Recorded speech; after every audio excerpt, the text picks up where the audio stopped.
How do you do it all? I have great partners. And that is actually kind of the secret hack. To have a great business, you need a great product and you need great distribution. We were running this company, and as you know, it was going extremely well until it wasn't. And that company was a failure. I had insomnia for 6 months.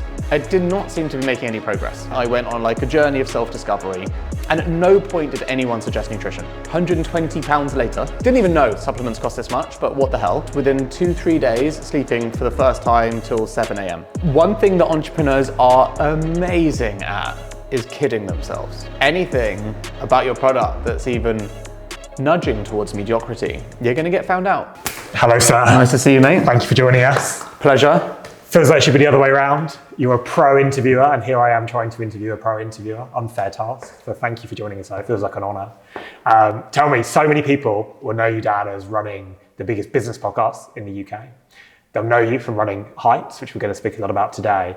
And for any founders, many of which, there's about 400 people in this incredible founders network that you run here in London. How do you do it all? There is a secret hack in every single one of them. Heights, founders, kindling media that makes secret leaders, and family. Mm-hmm.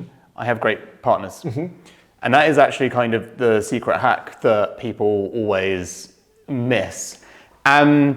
That's also by complete, I think, coincidence or yin and yang or whatever. I've got a different partner in every single one of them. Mm-hmm. And every single one of them kind of has an aversion to social media.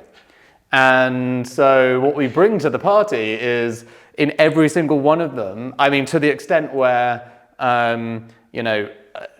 at least 2 of my business partners literally don't have social media. I can full stop for Joel. Not just like they don't publish stuff, yeah. They're just not on it, yeah. Any of them.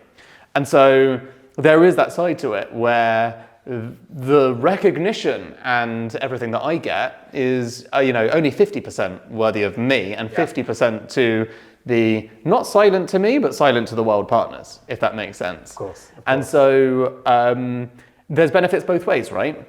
Because it's good for them that I'm able to build audience. That's something that I actually gravitate towards. It's something I enjoy learning the art of and mastering. Mm-hmm. And it's something that they absolutely detest. But without those things, you can't really build a business, because to have a great business, you need a great product and you need great distribution. Mm-hmm. And my partners tend to focus actually more on product in each single one of these businesses. And I focus more on distribution. And distribution can be, a small d and interpreted in many different ways, of course. Mm-hmm. Essentially marketing, communication, relationship building, whatever the thing is, it's sort of the external je ne sais quoi of how do you take the essence of what this product or idea is, whether it is, brain and gut health supplements, whether it's a community and how to connect people, whether it is an interview that needs to be widely distributed, or whether it is a child. Every single one of those things requires, I think, a human touch and understanding how to get the expressions of what that means and why other people should care about it into the ether so others do. And on the other side of that are brilliant people who are doing probably what I see as the hard work. They might see what I do as the hard work, and that's kind of the beauty of it. Yeah. If you love what you're doing, it should be fun. I love it. But let's talk about the origin of Heights. Where did that start? Because that really is, I know how you spend much of your time today, but I think it's what people know you for, and they know that you have this passion for brain health and for health overall and for wellness. So I'd love to hear the story. Tell us the origin story. Yeah, so Joel and I were best friends, still are. Sounds terrible if I say were. We were and still are best friends. And we were running a company called Grapple, which is where we met you because you were running a company called Grapple. Didn't confuse anybody. No, it didn't confuse anybody except for us, because we were like, how come he's successful and we're not? What the hell? I mean, the difference between B's and P's, come on. That's the and success. That's all that there was in it. Dan. Yeah, exactly. I know that's all you really brought to the table was good grammar. So we were running this company, and as you know, it was going extremely well until it wasn't, and had this big implosion and massive amount of learnings, stress, stuff that I would never change. Like a lot of people think about their failures, and that company was a failure. One of the things that happened during our journey, so Joel and I were working in tech and enjoying it, interested in health, but generally healthy guys, not like obsessive or anything, but broadly healthy. Exercise, eat well, blah, blah, blah, nothing crazy. We'd both had really poor health. Or really poor health experiences. Now, Joel's was with his gut health, mine was with my mental health. And we often talk about this, if you have bad gut health, it's kind of embarrassing because, talking about farts and poos is always embarrassing, but at least it's funny. Look at that reaction right there. That is exactly what happens. There's a giggly 5-year-old boy stuck inside here. Right. So you talk about farts and poos and awkward gut situations, and they're kind of funny. And on the flip side, you talk about your mental health experiences and suddenly everyone's very somber. Everyone's very like, oh, okay, I better not laugh at this guy. Which in fairness, it would be harsh to laugh at someone talking about their mental health problems, but you get the difference immediately. It's so interesting. So Joel went on a journey to fix his gut health problems. And that journey, much earlier in the funnel of trying to fix it, starts with nutrition and supplements, of course, because it really makes a lot of sense. It's your gut, it's your stomach. Here's some things to try, here's some foods not to eat. This is the first place you logically start. And then the second place is actually psychological, right? Is it stress? Are you sleeping well? It's all these things. On the flip side, my journey, I had insomnia for 6 months.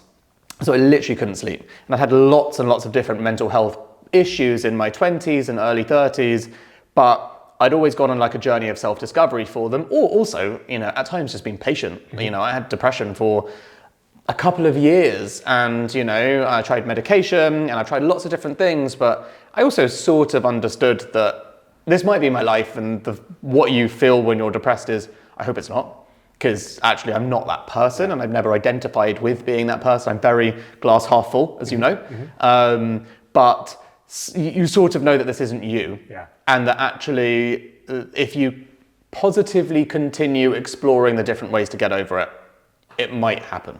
And that is what happened to me, just time and confidence and positivity from within and reading a lot. With insomnia, I did not seem to be making any progress. So as a man, the stereotype is, you're always trying to fix things. It was the classic men and women talking, and you're like, well, what do you want me to do about it? And they're like, just listen. You're like, how's that going to solve anything? But actually, people aren't always looking for you to solve things. Well, if you're a man, you are trying to just fix yourself rather than listen to anything. So you jump straight into solution mode. And I went to the doctor and he recommended me sleeping pills. But because I'd already had antidepressants and stuff, I know the effect of pharmaceutical. You're basically, with a lot of this stuff, and I'm not antidepressants. My mum is on antidepressants and they've been very helpful for her. However, I think they're a terrible, terrible first choice that anyone should. I think they should be right down the bottom of the list, and that you should be encouraged to try all the other things first. However, in the UK, the way the NHS is set up, the way GPs are set up, the way everything is set up is directly connected to pharma. And this isn't like some pharma conspiracy chat, by the way. It's more that pharma saves lives. And so you're a doctor, you're hospitals, you're learning medicine, you're now practicing, you have a problem, I'll give you a prescription. That is completely fair and reasonable, and in 99% of things, that's actually a very healthy, good solution. It's saved billions of lives. However, when it comes to your mental health, slightly more complicated, because yes, an antidepressant can help you, and yes, a sleeping pill will make you go to sleep. Clearly, neither of those things is addressing any underlying reason why you feel that way. And so this time, because I'd had my antidepressant experience, I didn't want to take the sleeping pills. And so I sort of suffered with my insomnia for ages. And I went to therapists and sleep therapists. And I tried Calm, and I tried Sleepio and CBT therapy, and you name it. I went on like a journey of self-discovery. And at no point did anyone suggest nutrition. At any point, no one, no professional. And then I was having dinner with a friend who I met through Founders actually. And she was like, have you heard of brain health? And I was like, yeah, I mean, my grandma died of Alzheimer's. And she's like, no, like brain health, as in like you have brain health. And it sounds to me like you've got a brain health issue. Maybe you should go and see a dietitian. And I was like, I don't understand how these things are possibly connected. Equally, kind of at the end of my tether, I haven't slept in months, so I'll do anything. So I went to see a dietitian. The dietitian, I explained to her what was going on with me, all the things I tried, which in fairness made it very easy for her to say, well, there's an enormous thing here that you haven't tried, right? And that was nutrition and nutritional intervention. So she recommended to me omega-3s, B vitamin complex, and blueberry extract. And I'm a white British male, meaning that I'm insanely cynical and skeptical of everything and think I know better, of course, and are impervious to Instagram ads from influencers telling me I need supplements. So I needed an expert like her to actually convincingly tell me, this is literally my job. You may have heard that supplements don't work, and you may believe these things, but the nuance in all of this is actually that most supplements don't work, and the reason they don't is actually more to do with the marketing loophole that exists in the world, which is that you can put in the minimum amount that you need to and make the same marketing claim as the scientific dose, which is what I'm telling you you need, right? And the highest quality product that makes the right amount and makes the perfect product can only make the exact same claim as the people who race to the bottom and put nothing in their can. And so the industry is screwed, but if you take supplements with the right dosage of the nutrients that you need, you will feel a difference. And I was like, okay. And she's like, so basically don't go to Boots or Holland & Barrett because the price is, she told me something very, very helpful at the time. Cheap supplements are not a bargain. You are getting the exact same amount, penny per penny, pound per pound, as expensive supplements. The difference is the expensive supplements are giving you what you think you're buying. And the cheap supplements are not. Sort of like buying a bottle of wine for 20 quid and getting like that much wine at the bottom and the rest is water and getting that for 5 quid. And being like, what a bargain, it's a whole bottle of wine for 5 quid. It's like, no, that's not how it works. Same with supplements. So she explained this stuff to me with great clarity. And I was like, that is really interesting. Where do I go? And she was like, Planet Organic. And I was like, fucking hell, I was really hoping you wouldn't say that. So £120 later on 3 supplements, 30-day supply of each. And I was like, I can't believe, didn't even know supplements cost this much, but what the hell. And took them with a lot of hope. Obviously, I'm desperate at the end of my tether. And within 2-3 days, sleeping for the first time till 7 a.m. And kind of like mind blown, like who knew? And then I was kind of just angry. I'm like, well, why didn't my doctor tell me to go and see a dietitian? Like, dietitians are literally doctors of nutrition. So they literally study in the NHS for 4 years and they specialize in diet. And the difference between a nutritionist and a dietitian is a nutritionist generally deals with healthy people or the worried well. And so anyone that follows Gwyneth Paltrow, the worried well, like looking to optimize or get more anxious about how healthy I really am. And then dietitians deal with sick people. So the dietitian that I was speaking to at the time, she kept explaining to me, you'd be amazed how many people come here on their mental health journeys at the end of their journey. If you have a gut health journey or many other things, you will go to a dietitian early in that journey, but mental health, last resort, dietitian. And she explained one very important framing for this. Your brain is psychological, your mind, and physiological, the actual brain, it's an organ, right? So she was like, if you don't get the nutrients you need in that brain to thrive and function properly, you start to impact the psychological side and you get warning signs. So she's a very good communicator of this stuff. She's like, you get warning signs. So imagine this is your house. Your mind is literally on fire, sending you alarm signals that you have to figure it out. And that's what's happened. The reason you can't sleep is your mind is saying your brain's screwed. So go on a journey of fixing it. And she's like, and as soon as you do, and you start taking the nutrients that your brain's underfed and need, look how quickly they went away and now you can start sleeping. So she did sort of a masterclass and sort of breaking this stuff down really simply. And anyway, I just became so fascinated in this space because I was like, how many spaces as an entrepreneur could there possibly be left in the world where if you look at the science, there's endless amounts of evidence of nutrition and the impact of mental health and no consumer awareness. How many spaces like that probably exist in the world? Like I can't think of any. Most of them it's the other way around where you've got to be really good at marketing communication, but you've also got to wait for the science to catch up or you've got to invent the science. This was like, this is evidence. No one professional questions that this stuff is true.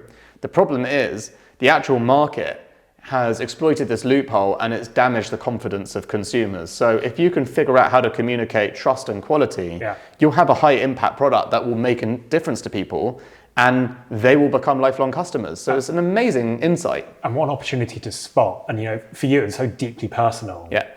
When I think about it, on reflection actually, when you think about the Grabble days where I imagine you were spotting an opportunity in market, it was mobile apps, it was fashion, which wasn't your background. so different. What do you mean? To Height. Well, come on, Dan. You always look great. How dare you? But ultimately, it was a personal issue. It was a personal journey you went on to form Heights. We'll get into the product development and how you built the business. But on reflection, and I think about entrepreneurs watching this, having that personal pain point and trying to solve for that. Yeah. How different to go on that journey, that origin story of Heights versus Grabble was it on reflection for you? Is that do you put that success of Heights down to that? Yeah, I think there's firstly, definitely. And part of the reason for that is, as you know, the idea of, starting up and exiting quickly is a myth. So you're probably going to be in it for the best part of a decade or longer. Yeah. And so anything that you're going to commit that amount of time to, as the entrepreneur, you kind of have to fall in love with the mission and the purpose behind it and what you're really doing, because your employees will come and go. They're free. You are creating a cage.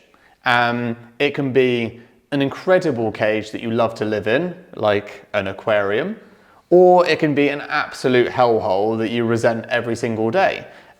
But whether you love it or not, the daily processes of running a business, managing employees, angry customers, happy customers, the flow, good sales days, bad sales days, it doesn't matter what category you're in, all of that stuff is going to still become your daily reality. And your daily reality as a human being is still you're going to react to.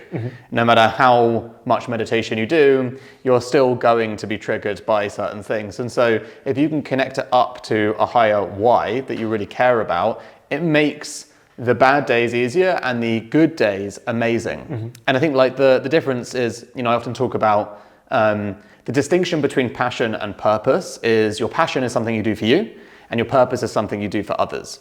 And if you connect that then with Grabble and Heights, Grabble, I was doing it for me on the basis of, high growth, lots of ego. Everyone was talking about how amazing we were as entrepreneurs.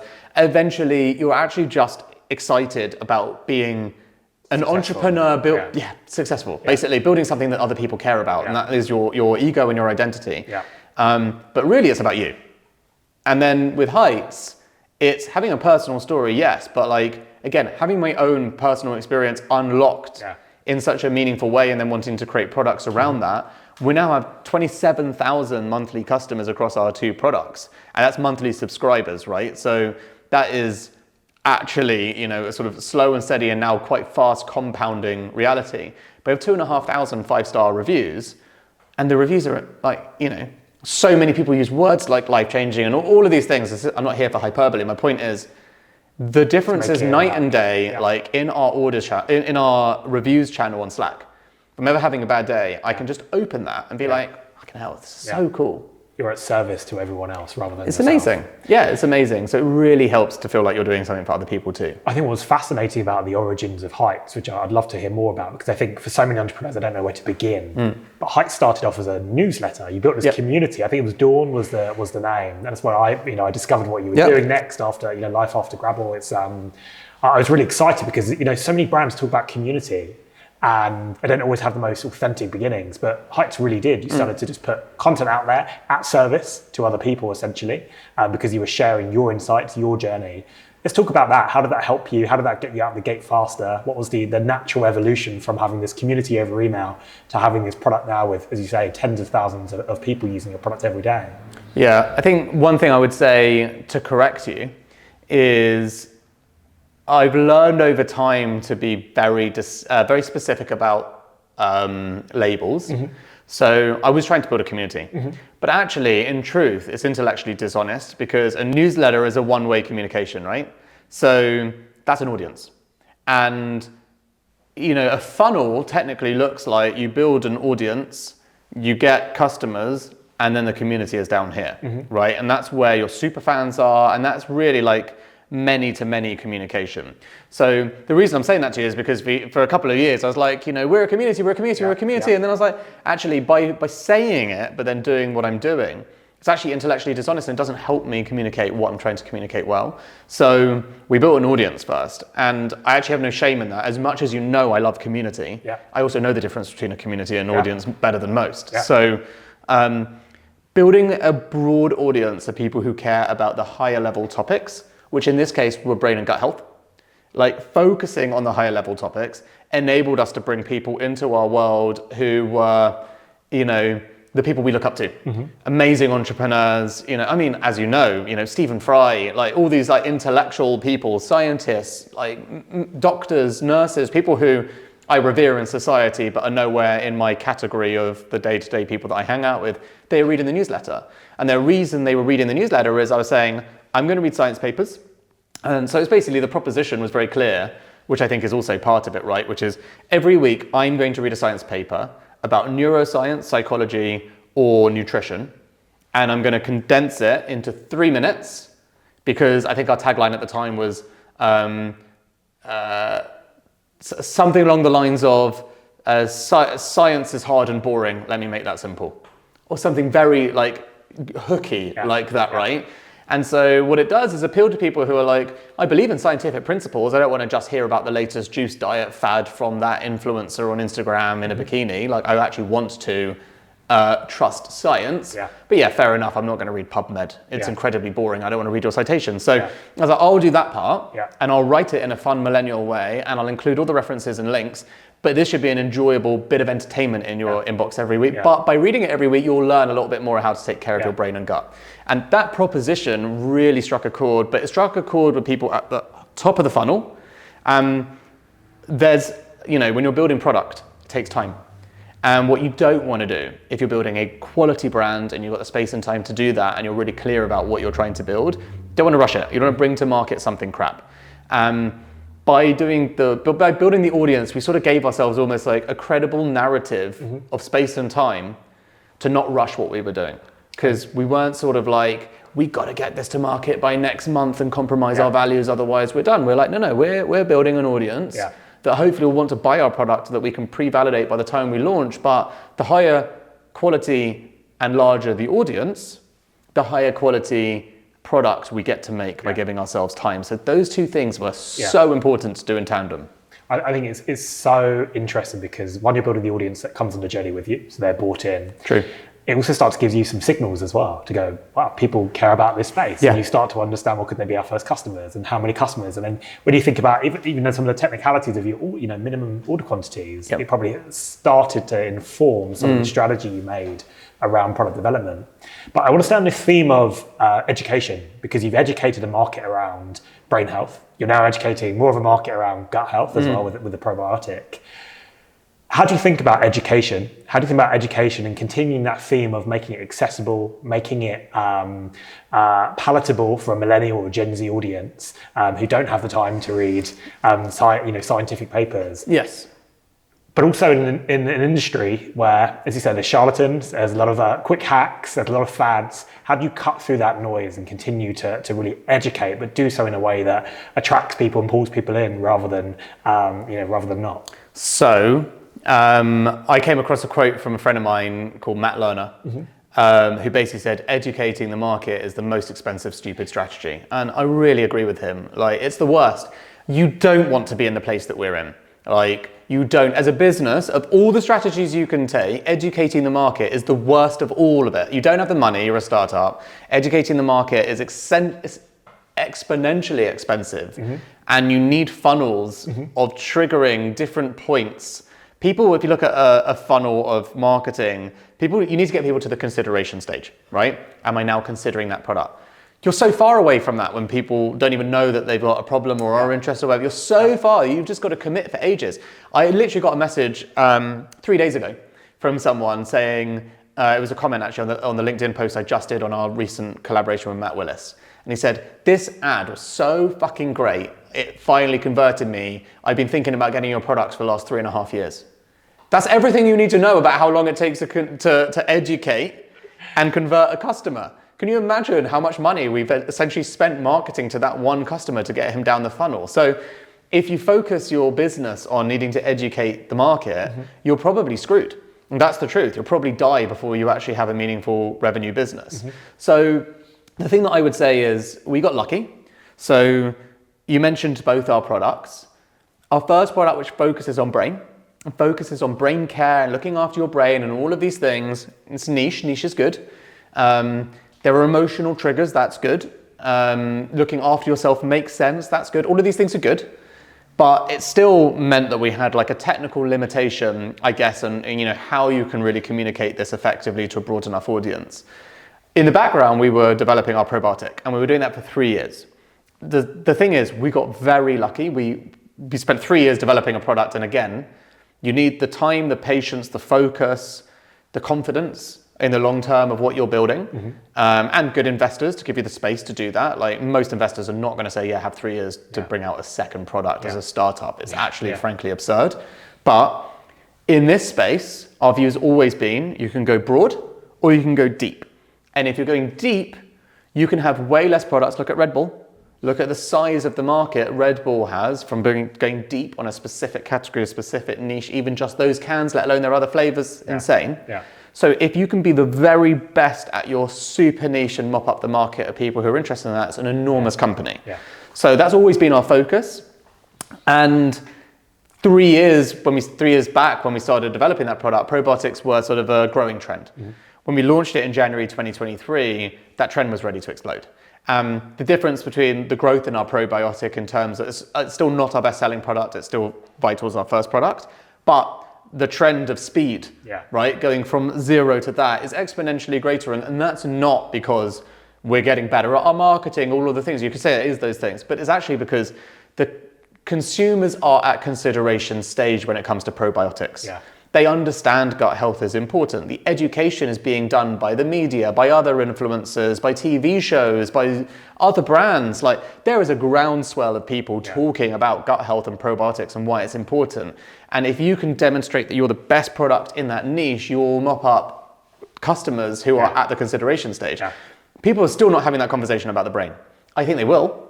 And when they do, we will fly, right? Because actually we will be the people in the market the longest with and so I'm waiting for that moment and I'm really excited for it. But strategically, to your question, educating the market is actually a very bad strategy. We talked about trust, we talked about authenticity. You mentioned Matt Willis, you mentioned Stephen Fry.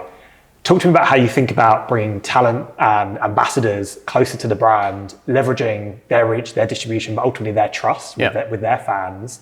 How do you think about that? How do you think about finding those right partners? How do you go about creating those partnerships and having those testimonials? I think that's so important because it gives the social proof that so many brands need, especially when you're in your early days. What can you share with people about your own journey there? Yeah, well, it's been a journey.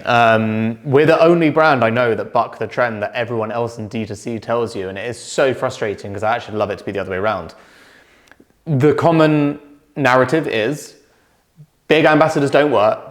Don't waste your money. It's an absolute shit show. And micro influencers is where it's at. And you get lots of creative from micro influencers and you make that work and you scale that and blah, blah, blah, blah, blah. We've never been able to crack it. We're just about now starting to crack that, I have to say, like we are. It feels very exciting because it feels like finally untapped territory in this world of D2C that somehow we're so unable to join this party that everyone else talks about. But fortunately, it's not like we're so bad at both sides. So the ironic bit is that we've cracked the other side that all other brands want, which is how do you get really famous people who are like very, very, I'd say, have a brand of skepticism and you couldn't buy their authenticity. They don't do lots of advertising, essentially. Like, how do you get those people? That's the thing that people are interested in. The part that no one can copy is product. Like, it doesn't work if you don't have a great product.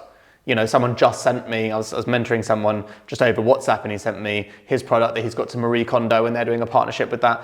You know, Marie Kondo is only going to do, and it's a minimalist product and all this stuff, she's only going to do it if they've got the great, perfect product for her, right? So it starts with being sensible, living in reality. If your product's not amazing and the person's not a legitimate customer, forget about it.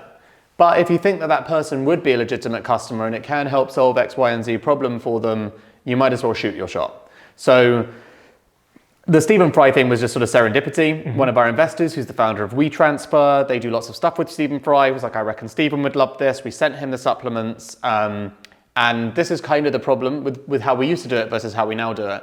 If you send someone supplements, you don't actually know what's going on. You don't know if they're taking them. You can't really follow up with them because it's highly intrusive. It's their health. So it's literally an awful like hit and hope. Like he's not going to do Insta stories. Like it's just, you don't know. And this one time we did it with Stephen Fry, we did it in a pre-launch period and he went to buy our product casually, the day before we launched. And as a result, he couldn't. And so he had to email Damien, to email me. I want to buy these supplements. They've been amazing for me. How do I do it? And I was like, I can get you a code, but you've got to give us a testimonial. Yeah, and like, we want to be able to use your advocacy or mean everything to us. And he was like, that seems like a fair exchange. So he's been like our second longest serving customer after my mum. I actually think he's got more orders than my mum, simply because, you know, she's had the odd, you know, I'm cancelling, I'm going away for a month, whatever. Oh, you're going to lose your, you know, lose the race to Stephen Fry now, but hey. But anyway, I would say that one thing was sheer luck, and you do need luck on this journey. Yeah. Got to be in it to win it, and you need the luck, and that was huge for us. And from that point as well, you're able to say, used by people like Stephen Fry, and then the next person, and then the next person, and so it starts to compound. Just staying on that trend of future entrepreneurs watching this and thinking about how would they start a wellness brand, how would they start something in health today, because it's become an industry that has so much. There's some that are great, but as you know, heights, and why I've been an investor and a fan for so long is because it starts with a great product ultimately. Yeah. But what would be your advice for other entrepreneurs looking to get into this space? And it could just be don't, because it's just so saturated. It's not really don't, because I actually always think that's kind of like a lame answer. Like, great entrepreneur, as if the last great wellness product is going to be heights. There's going to be many more. So like, at the end of the day, the answer is no one needs an average product. Yeah. The world does not need a mediocre product in the world.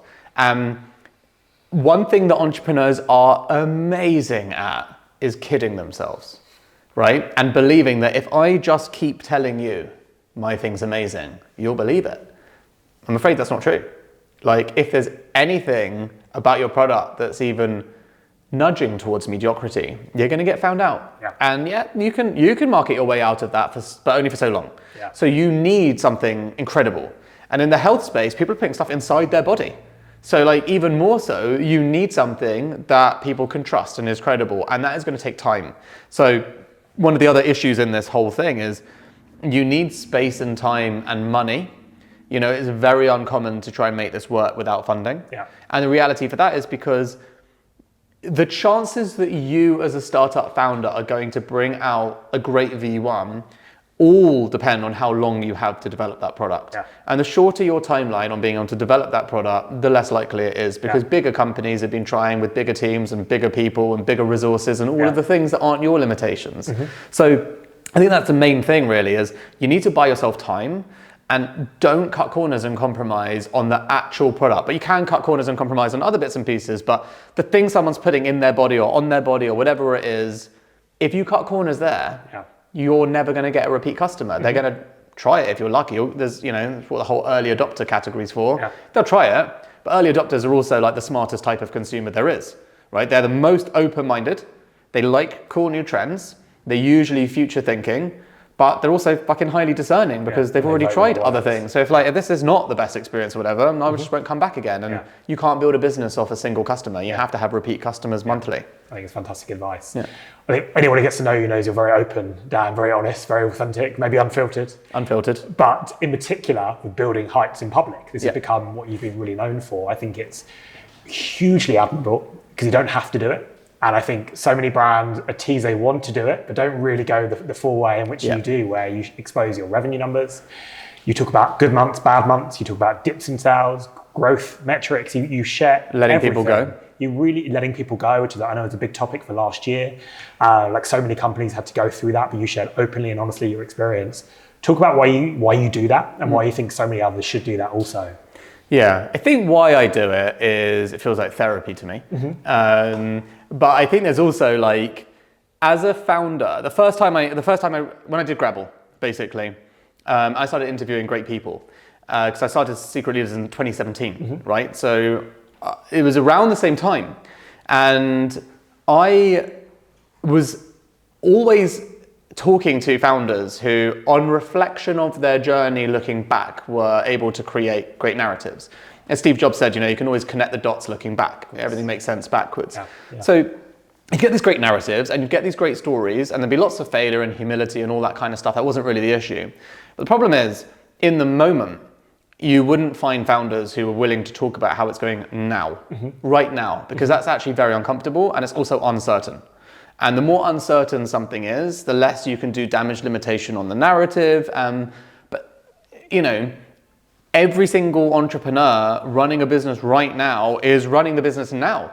So actually, the only thing that really matters is like the current narrative now and how to basically play out my day by day, not the moment after the fact, and not the moment you overcame that thing and everything did work out or didn't work out and you've got time to lick the wounds. And so I thought it'd be super, super interesting as an experiment to just document the journey as we go, month by month, and do it on LinkedIn and Twitter, and share, you know, obviously now it's revenue numbers, but it started off with newsletter subscribers, right? Like, if I go back all the way on Twitter, I'll probably find, you know, newsletter subscribers on week 1, 3, you know? And so stuff like that. For a year, it was, this is how many newsletter subscribers, this is how many unsubscribers, these are the things that we're doing behind the scenes, we're looking forward to bringing out our new product.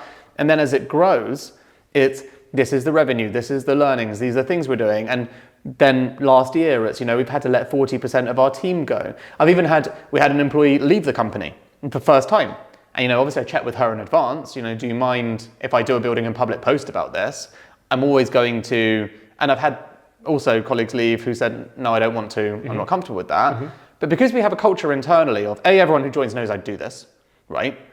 B, we have a really good, like I'd say, not quite radical candor, but we have very strong feedback culture where everything is very direct and open and honest and we talk about stuff and it's all very visible. And so culturally, people know that we're not ones to like hide behind narrative. We're real and raw. And that's a cultural thing. So when I asked my colleague Emma at the time, who went to Oddbox, you know, do you mind if I talk about this, you leaving and our failings therefore as a business to not be able to keep you, which was the first time something like that had happened because, you know, usually the other way around, you know, she was like, yeah, absolutely. And I let her read the post first and stuff, because obviously I knew what would happen, which is in the comments, everyone being like, what a prick. And then her actually coming to my defense and be like, he obviously checked that I was okay with this first. But it's those things you don't see. You don't see what it's like for a founder to have to fire someone amazing. You don't see what it's like for a founder to lose someone amazing. You don't see, and you know, this is it. It's interesting for employees and it's interesting for other founders. Because at the end of the day, you're a human, I'm a human, and employees are human. You're all going through different sides of the same human journey. But this part of it is very hidden. And it's like the messy middle, right? It's the bit where you don't know how it's going to go. So I just thought that was a far more interesting process. You can only imagine how uncomfortable Joel was with it, but give him full credit. I was basically like, you know, this is how I want to do it. And he was like, okay, fine. I think he's very much like, you want to look, right? Out of sight, out of mind on a lot of it. But, you know, for someone who's so uncomfortable with this kind of stuff, full credit for like letting me do it. Because as you know, it's like, and he's also filtered and sensible. And I'm really not, as you know, I'm like really unfiltered. So it was very deeply uncomfortable for him to be like, God, you're going to, everything I talk about obviously implicates him. Right? So it's hugely uncomfortable, but it's a good opportunity for both of us to do something different in the space. And I think you've inspired so many other founders to do it also. Which I've seen that a lot, which I like. You know, I get tagged in a lot of these as well. And the thing is, everyone stops doing it, and I totally get that. Everyone stops because it's very easy to do. We grew X last month, we grew Y last month. As soon as you're like, I've got to talk about stuff that my employees are going to read. And my investors are going to read. How do I feel about that? And then that only works if you're pretty honest with your investors and you're pretty honest with your team. If you feel like there's misalignment between what you're going to publicly say on LinkedIn or Twitter and how you present yourself to your employees or your investors, that misalignment is going to cause that to stop. And that's the issue. Like most people, like all habits, start well, get into like a really good rhythm and then stop. And then starting again is really hard. The most common building in public post is, I haven't posted for 9 months, but you know, things are good again. And it's like, I totally get it because I really get the fear. I've overcome that fear often. But unless it's like you're willing to share all the bad stuff, it's not really doing it right. I think it's great insights. Thank you. Endurance, resilience, you talked a little about, you know, especially in those bad months or those bad days. How do you keep your motivations high, Dan? You know, how do you keep yourself motivated? But how do you build that resilience over time through when you've had those periods of setbacks or failure, or you feel like things aren't going as well as you want them to be? How do you manage through that? Well, I will say that I got feedback for the first time ever, which was actually spot on, and I was embarrassed by that. Like, what's happened to your like inspiring, motivational angle? Every time something goes wrong at Heights, I'm like, this is good because, you know, I've been an entrepreneur for 10 years now. So like, I know that it goes like this. So I'm like, well, we're here. I know what's coming. It's here. But we'd spent like 4 months from November to February not growing. And we tried lots of things and none of them were working. And so none of the things that we were trying were working. And it wasn't through like lack of, you know, it probably was a bit of a lack of ideas and jadedness and all these things, but 4 months is ages for a startup not to grow. Mm-hmm. And, you know, we're quite brutal in Heights about language and stuff. You know, we're like, if we're not growing, we're default dead. Yeah. So like, actually it's that important to be growing, even if it's 1%, it's really, really everything. Mm-hmm. And it's not like toxic growth. It's actually just coming back to, you know, what sounds great on LinkedIn to be like, oh, toxic work cultures and actually the reality. But no, we've got a bank balance, guys, and we've got to pay for product and customers. And do you like your jobs? And you know, these things cost money, so we have to. So this is kind of like the hard realities behind it. We're like, it's really stressful. And for the first time ever, I was just like, I'm like losing confidence that we're like able to figure that out. Mm. And the thing that I was worried about the most was I didn't want to have to let go of anyone. I found it very traumatic to let go of 40% of our team last year. It went well, but you know, we basically had to fire like say almost half the team, and we got to profitability, and the team that we had helped us get there, and everyone grew a lot, and it was kind of a cathartically amazing experience. But I really liked the people I let go. No one was doing a bad job. I still talk to them regularly. It was my birthday yesterday. Like loads of them messaged me like, we're mates. And I like working with people that I like. It sucked to have to let them go. Yeah. It depends on who you are and all this stuff, but most founders would say, you know, there is a traumatic element to that because you really like these people. Yeah. But you cannot afford to pay those people to do the jobs if collectively the thing's not working. Yeah. And so I was seeing the writing on the wall. It's November, it's December, it's January, which is supposed to be the best month in wellness, nothing. It's February. Are we going to have to let a bunch of people go? Like, I really don't want to do it. And so it was really like causing fear and like lacking motivation. But equally, Joel and I did something drastic about it. We basically were a fully remote company, and we decided to fly everyone in for 2 weeks, co-working, IRL, every single day, like emergency vibe.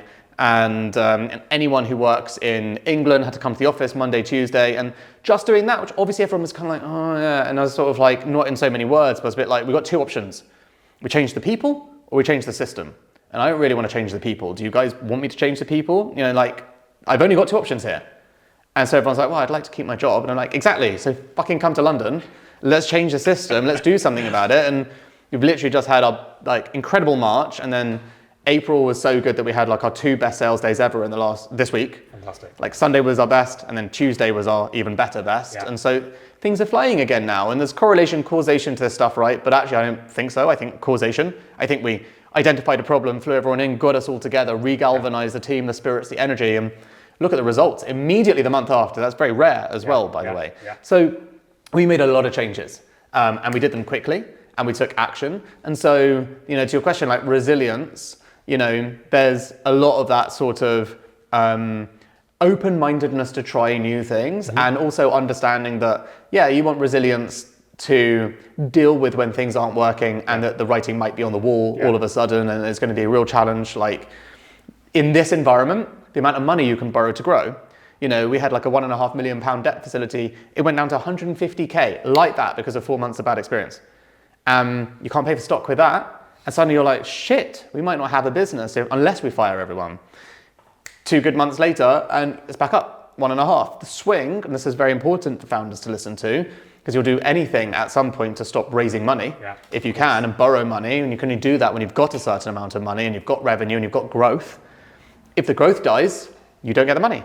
So again, growth is like, it's all connected, right? And so the sort of resilience, I think, is one side to it, but there's also the adaptability, right? It's knowing that if you get a group of smart people together, even when things aren't working, if you're truly collaborative and actually making a lot of effort and impact together, you probably will get through it. Yeah. But the trick is not to die. Yeah. From a personal perspective, and I asked this question also raising a young family, how do you handle that, Dan? You know, you have a wife, you have a young kid. How do you think about the emotional stress it takes on you as an entrepreneur, but also your family as well and those around you? And how do you, even in those moments where you're going through the pivots, all the changes at work, you're making the changes to either the product or the processes, the system, the people, but from a personal perspective, what are you doing to keep that, to build that resilience over time and that endurance? Yeah, I mean, I'm really good with my daily habits, and each to their own. But I go for a walk every single morning. I do something called morning pages, which is basically just journaling. Yeah. I exercise 5 times a week. I basically make sure that I prioritize these things. Yeah. And I really try super hard not to compromise around them. Yeah. And know thyself. What works for me isn't necessarily what works for someone else, but I know of all of the things, unless I obviously wake up, take my supplements, I know that if I don't, I can be groggy as well. I know that if I don't go for my daily walk, I'm screwed. And those 2 things alone, like the rest could fall away. I could not journal, I could not exercise or whatever. But if I didn't go for my walk, I know that I'd be screwed. So you kind of have to know the things and learn your own body. That's not the same for Joel, for example. He doesn't have like a I need to go for a daily walk thing. So, I mean, I think he does probably need to, but hey, who am I to tell him? But it is really important for you to figure out what are the things that put you in your parasympathetic nervous system. What are the things that like bring you calm again? Some people do ice baths, some people do saunas, some people play with animals, whatever the thing is. You've got to find a way to like relax your nervous system as well in between, because if you're operating on adrenaline spikes the whole time, you're going to have complete burnout. And I've had burnout, and it's really horrific. I was basically in bed for a month. You don't want to be fucking with your adrenal system by doing that. And there's a lot of highs every day with work, and there's a lot of lows. So you are going to anyway do that with your system. You can't help it, your nervous system. But what you can do is control the things outside of work. Yeah. And so I've also made a really great daily habit of, I do bedtime and bath time every single night with my daughter. Yesterday was my birthday. Like, what I do for my birthday, I finished work early, picked her up early from nursery. We played together for a couple of hours in a soft play. I then did dinner and bedtime with her, then got a babysitter, and then went out to cinema and dinner with my wife after all of that, because that's what I want to do on my birthday. Yeah. But also, that time, as you well know, playing with a toddler is incredibly fun. And obviously I can't speak about the older they get, I'm sure it's a lot worse. But the point being, like, whilst it's fun, or whilst you're in service of someone else for like a 2-hour period, not really thinking about work, and I'm out of it. And I tell myself, obviously, and I'm relatively good at it, stopping work at 6, and I'm doing all that stuff. I do stop work at 6 because I do all of those things, but sometimes I finish work after that period. And even if I do that, I don't feel so bad about working late or doing that, because I've spent the time suddenly focusing on my daughter. I think that's a surprising life hack. I feel like my ability to handle all the things has improved since having a child, not decreased. Yeah. And I don't think people would imagine that to be true at all, but actually it makes you more efficient in the time that you have. Yeah.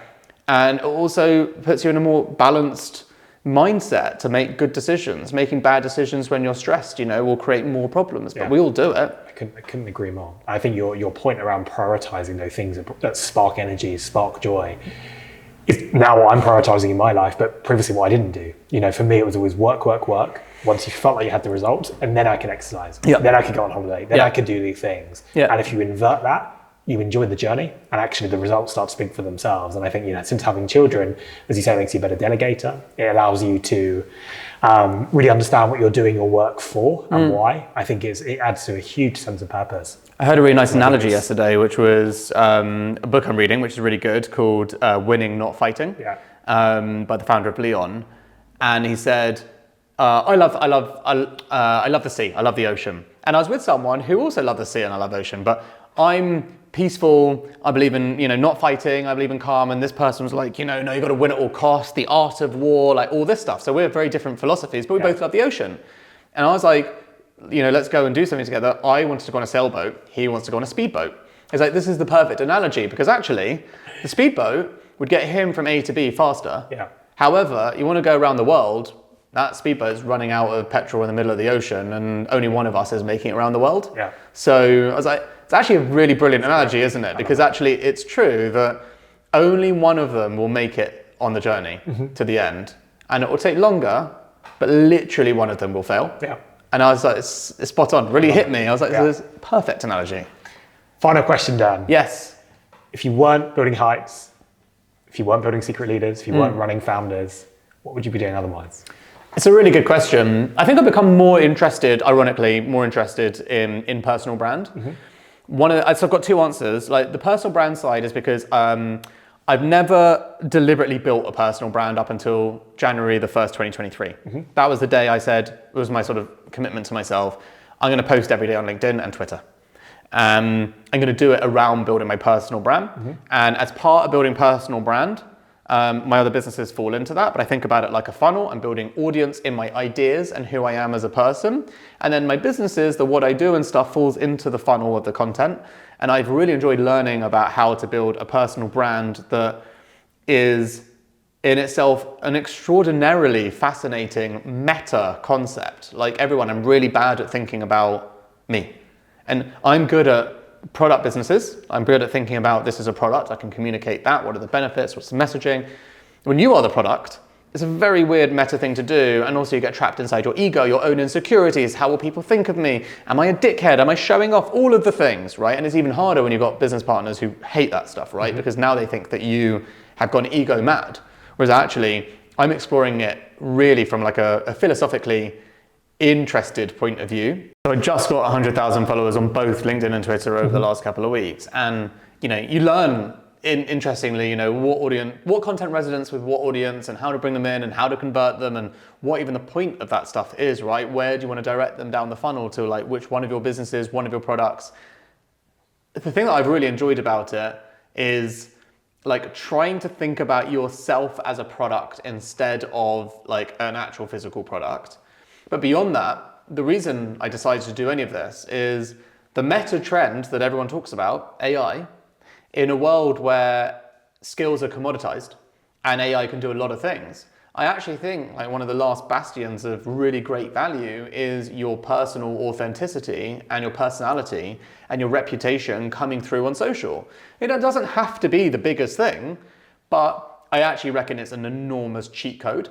Like life is kind of about building blocks of opportunity and making things easier over time. You don't want to start from scratch every single time on every single day with every single opportunity. So having the ability to build an audience means that you kind of build this, automatic cheat code for how people view you. Yeah. Weirdly, people are nicer to you. Weirdly, people think you're more important or interesting than you actually are. And those things aren't always correlated, right? Like some of the most successful people in the world, the smartest people in the world will have the smallest followings on social. However, there will be many, many times when they wish that they had that access for an audience. Yeah. So that is one answer to the question. The other is, if I was to do a product business, there is one product that I'm obsessed with, one brand I'm obsessed with, and that's Who Gives a Crap. So direct-to-consumer toilet paper. The reason is because they managed to pick a category big enough that everyone uses. Yep. Everyone wipes their ass. They've connected meaningful purpose to it. Yep. So they now know everyone wipes their ass, but Westerners have great toilets, and Africans and lots of places in the world that are poor don't have good access to toilets. We give away 50% of our products to help build toilets in Africa and actually help people with sanitation, obviously female sanitation. Like female hygiene. Like this stuff is massively purposeful and impactful. And I think it's awesome. And I've interviewed Simon Griffiths, but I've been a customer of Who Gives a Crap for probably 10 years. And I would never, and it's not as good a product as Andrex, right? It's not as soft on your ass or any of these things. Of course it's not. It's environmentally friendly. But like, you don't care about those things because actually I'm like amazed that there aren't more businesses that have found categories of product that everyone uses and needs, but attached a real core purpose, an underlying purpose, because that's the best way to hire the best people. Yeah. And the company with the best people wins. Yeah. So the best people will be attracted to two things: the most amount of money, right? Which is why you have fucking idiots in politics, sadly. If there was tons of money in politics, the smartest people would go there. You'd actually solve a lot more of the world problems. But it's inverted and that's not what happens. So they go into business instead, which is why business actually ends up being quite a good force for good, because smart people try and solve big problems in the private sector. that they'd probably love to try and solve in the public sector. And then the second side of it is purpose. Having an unbelievable mission about helping people in a meaningful way like that is an incredible way to attract the best people to your company.